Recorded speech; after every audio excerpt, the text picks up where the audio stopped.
Анан бизде мындай маселе бар. Өзү ажылык кылбастан туруп, атасынын атына ажылык кылса болобу, болбойбу? O şapılarda bolboyt, bizde bolu berет. Ошону талашышат. Өзүңө биринчи кылып туруп, андан кийин атаңа кылгын деп маселе. Биздин Ханафи мазхабта өзүңө кылбастан туруп аны кылсаңдар боло берет. Анын маселеси мындай. Шубрума деген хадиси шубрума деген hadis var. Peygamber sallallahu aleyhi ve sellem getip atsa bir şuburma degen bir adam ihram giydi. Maşallah ihram giydin mi sen? İhram giydim.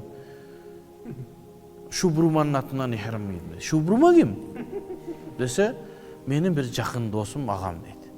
Sen özün acılık kılgansın mı dese çok özüm acılık kılacakmı şubruma kılıp atamsın. Özüne birinci kılsan jakşı olmağın ki deydi. Birinci özüne kılsan jakşı olmağın ki deydi.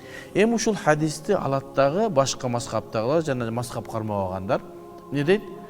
Özün birinci kılmayınca bol boy peygamber üçün deydi. Hanafiler öte tereң oylanat da maşallah. Hanafilerden usullары uşunçalık күчтүү, süylөгөн сөздөрү erejege тура келет.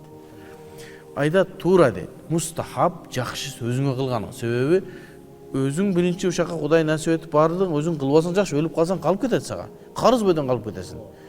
Бирок башка бирөөнүн аттан кылсаң деле боло берет. Хадис кантип түшүнөбүз анда жанагы айтылган хадисти десе, пайгамбарыбыз ал хадисти каякта айткан десе, Мединадан ихрам байлап чыгып келе айтып жолдо айтылган дейт. Бир жерге турганда. Башка бир хадисте сабит болуп отур. Бар сен бул болбойт сага. Кайра аркага барып, өзүң атыңан ихрам кийип кел деп айтпаган экен. Ошол киши ошол ойдон келип ажылыгын кылган. Демек, мустахаб, жакшыраак өзүңө биринчи кылып, анан башка бирөөгө. Жарайбы? Жарайт. Ханафилердин түшүнүгү ушундай, машалла. Алар терең изилдеп, хадистерди караса, пайгамбарыбыз аны кайра буйрук берген эмес. Сени мынау өзүң кылбастан туруп шубурма кылганың дурус эмес. Бар, кайра Мадинага барып, ихрамды кайра немеден кийиш керек да? О, Зулхулейфадан кийиш керек да. Зулхулейфадан ниет кылдыңыз, бер жакка келген ниетиңиз жок, эми кайра барып, ихрамыңызды кайра жаңылап ниет кылып келишиңиз керек болот. Антип айтпаптыр.